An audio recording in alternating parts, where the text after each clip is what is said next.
What's up, everybody? Nicholas Kuzmich here from nicholaskuzmich.com, and in this episode of Accelerated Results, I want to talk about one of the most important parts of the entirety of your ad campaign, specifically if you're looking for even greater return on ad spend or return on investment, right? And that is retargeting. Now, most of you watching this video, I can only assume, understand, and know what retargeting is. What we realize, though, however, the more I talk to people, is that they have a singular focus with their retargeting, or some people don't even do it because they're spending so much time, effort, and energy focusing on the primary ad and not getting the results that they're looking for. And oftentimes, the difference between a winning campaign and a non-winning campaign, the difference between you being able to scale a campaign versus having to hold back, is your ability to properly execute an intelligent retargeting strategy with your ad campaigns. Hey, before we begin, if you have a business and you're looking for ways to grow it without the overwhelm, right? If you're looking to grow it without having to get all caught up with the nuances of should I do this and should I do that, or should I add this, or what about this, or I just saw a webinar on this and read a book on that, how on earth am I going to get it all done? Look, the reality is you don't need to do all that. And if you'd love me to be your cornerman, the person who actually identifies the specific thing that you can and should be doing in order to get an even accelerated result, then I'd love to personally work with you. And the best way to get started in something like that is to go to workwithnick.com, workwithnic.com, fill out a brief form there, we'll hop on a call, see where I might be able to best help you, and then we'll take it from there. So let's get right to it. Here's what consumer studies have shown right now. Now, back in the day, the number was different, but this is the number right now, right? That a consumer needs anywhere from 16 to 32 touch points before ever making a transactional decision. Did you hear that? 16 to 32 touch points before making a transactional decision. I think we can all agree right now that on the interwebs, right, the internets and the Facebooks, right now, trust is at an all-time low. And we all know that people buy from people they know, like, and trust. But trust is at an all-time low. And even if we can get someone to trust us, right? Think about this. Not only are we going to be one of many people that they trust, so the swing vote then has to be how much do they like us, right? And so part of this understanding of retargeting is realizing that simple human behavior requires someone to be reached out to multiple times before they ever make a buying decision. So then the question remains, when it comes to retargeting, how do we best do this, right? How do we best set up our campaigns in order to maximize the experience, get as many touch points as we can without, in fact, turning someone off on the process? And what I have found is, if, let's say this is our primary goal, this is the starting point, this is the ad that drives them to the main shtick, right? There are 3 directions that we can push someone to in order to get them to be more open, to get another touch point before they're making a buying transaction, right? So first, and most commonly used by most advertisers and marketers, is the idea of going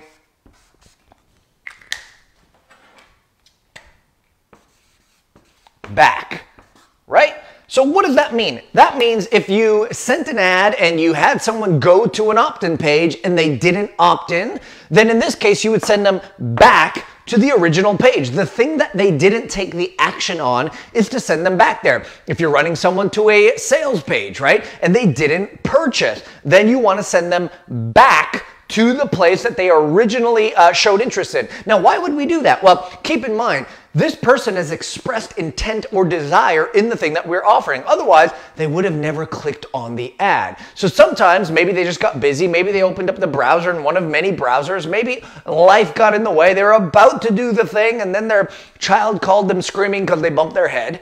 Whatever it be, sometimes we just need to send them right back to the original thing. So think about right now all the places in your campaigns where you're sending ad traffic to and that person hasn't taken desired action. Again, that could be an opt-in page, that could be a sales page, it could be an add to cart page, which is very common in the e-commerce world, where someone says they want to buy something, they've shown intent by adding it to their cart, but they don't finish that purchase, right? Think about everywhere where you're sending them to traffic to and they didn't take an action. How can you send them back, right? Now, before we continue, again, if you want me to be your corner man, if you want me to help you exercise and implement strategies like this into your business, simply go to workwithnick.com. Again, workwithnic.com. Fill out a quick form there. We'll hop on a call, see if there could be a good fit for how I can help you accelerate the results in your business. So again, first direction is going back. Very common. Now, one of the other things that you can do that most people don't think about, and we kind of stumbled across this by mistake, if you will, many years ago, and that is to send people forward, right? So think about whatever action they have taken. And I'll give you the example that we were promoting a live event for one of our clients here, right? And a lot of people hit the sales page, but they didn't actually go to the order form to like buy their ticket. And they were hitting the sales page, hitting the sales page, hitting the sales page. Now, if we sent them back, that could have worked. And we did test some of that, but the problem was they already read the sales page. They've read the content, they're familiar with the content, they know what's on there. Sending them back to something they already said kind of no to or didn't take the action on wouldn't make sense. So what did we do? Instead, we took all the people who hit the sales page for this live event, and instead of sending them back to the sales page, we sent them forward to the order page. So again, instead of sending them back to the page they originally read, we sent them forward to the next step in the funnel, which in this case, again, was the order page. And the take rate was between 20 to 30%. Now think about that. These are people, if we sent them back, may have never done anything. But because we moved them forward in the process, we use the ad process to help them move along the customer's journey. Now, all of a sudden, the people who are like, yeah, I read the page, I'm cool with the page, it was good. We sent them forward to the order page, which was a well-written order page. Like it had the testimonials, it had social proof, it had the guarantee, it had everything there. And we got a 20 to 30% take rate of people moving forward in the process. So this could apply to a whole bunch of things. Maybe you've sent someone to an opt-in page and they didn't opt in. If you've got a multi-part funnel series and you've dropped a retargeting pixel on that main page, what's to say that you can't send them to the first piece of content in your funnel, right? Now, maybe you didn't capture the lead, and that's cool, and you can set up some fancy technology to capture the lead later on down the road, but what if you just sent them forward? Right? What if they are actually interested in what it is that you have to offer, but they just didn't want to give you their name in the email? Well, that's cool. You could send them forward in the funnel, right? What if you are running a webinar? And what if on the webinar you offer someone to fill out an application because you offer a high ticket service, and so they got to get on a call to, schedule with you in order to close that sale? Well, rather than sending back to the webinar replay, and again, with a little bit of technology, you could see how far someone got in the webinar, but let's just use generalities here. What if rather than sending back to the webinar replay, which they already watched or listened to, what if you just sent them forward to a call scheduling page? And that call scheduling page had great social proof, case studies, testimonials, all the benefits of booking that call. What if you send them forward? We do this all the time, and people get calls booked all the time. Right? What if they went to the add to cart page or the sales page? You can move them forward to the add to cart page. So I want you to think about now where everyone that you're sending some sort of traffic to, what is the next step in that customer journey towards the transaction? And rather than sending them back, think about how you could send them forward in the process. And by doing that, now you can actually help people get closer to your desired action, which brings them essentially to their desired action. And then all of a sudden, now you can start to see results. And by the way, on that note, if you're a high ticket coach or a consultant or an e-commerce client and you just want someone to build this strategy for you, right? If you're just like, you know what, that sounds good, and now I got to figure out how to do this. If you just want me to lay out the blueprint, lay out the groundwork of what you can do for the next 30 to 90 days, a napkin action plan, as I say, all you got to do is go to workwithnick.com, fill out the information there. I would love to personally kind of strategize and build the specifics of this kind of stuff for you, because I think it'll be much easier for you, right? So option one, we could send them back, right? Option two, we could send them forward. And option three, we could send them across. So what does across mean? Now, across to me means, let's say we send them to an opt-in page and clearly they're not going to opt in. We sent them back there, it worked, it didn't work, whatever it be. They didn't take the action that we wanted from them. Fine. So we send them forward. And then we send them forward in the process. And again, they didn't take the action that we required or desired of them. Here's what my belief is. Most of us would think, well, they're just not interested in my product, which is not true, because remember, they clicked on the ad. And anytime someone clicks on an ad, if it's a well-written ad that kind of clearly explains what you do, that to me shows intent. Now, if they don't make the action that we desire of them, all that means to me is that the way we presented it, or maybe the psychological trigger that sets that person off, is not the same as the other person. So what do? We send them across. What is across? Across is another equivalent and relevant offer to bring them back into your system. Right? So let's say you were sending people to an opt-in page or a sales page that sold ice cream machines, right? Maybe that's your business. You're sending people to an ice cream machine page, and they looked at the page and they liked the ice cream machine, and they're like, wow, I'd love to have an ice cream machine in my home. This would be fantastic. But they didn't take the action that you desired. So you push them forward in the funnel, you push them back to the page. What if you sent them to a different offer but relevant? So what if you sent them to a page that offered ice cream recipes or an ice cream cookbook? Now all of a sudden, it's relevant, it's congruent, and you're now bringing them into your funnel. You're bringing them into your sales process through another option. Right? Now, if you're doing lead gen, one of my favorite ways to do this, remember, if you've only got one lead magnet and you're relying on that one lead magnet to carry all the weight for you, you're kind of cutting yourself short. But if you had 2 or 3 lead magnets, what if you sent them to another lead magnet, and this time they opt in because it's something that they wanted rather than the previous lead magnet, right? What if you're sending them to a product, and maybe they didn't quite like that specific product, but you have another congruent, relevant, but slightly different product? You could send them across to something else.